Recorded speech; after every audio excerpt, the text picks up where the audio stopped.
साम्राज्य न्यूज, सामान्यांचा असामान्य आवाज।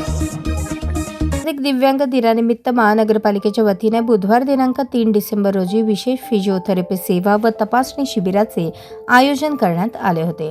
महापालिका भौतिकोपचार केंद्र, जोडबसवण्णा चौक, मनपा शाळा क्रमांक 6, सुधीर एजन्सीच्या मागे, सोलापूर या ठिकाणी 10 ते सायंकाळी 5 पर्यंत या शिबिराचे आयोजन करण्यात आले।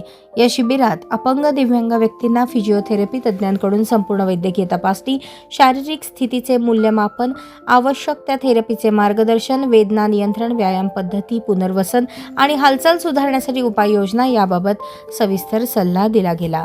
विशेषतः हालचालीतील अडथळे, स्नायूंची कमजोरी, सेरेब्रल पाल्सी, पक्षाघात, जन्मजात शारीरिक अडचणी असलेल्या लाभार्थ्यांसाठी हे शिबिर उपयुक्त ठरले।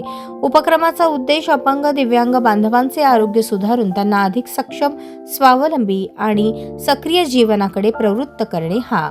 शिबिरासाठी अनुभवी फिजिओथेरपिस्ट, वैद्यकीय अधिकारी यांची मदत लाभली। हा उपक्रम सोलापूर महानगरपालिकेचा आरोग्य विभाग आणि दिव्यांग कल्याण विभाग यांच्याकडून राबवला गेला।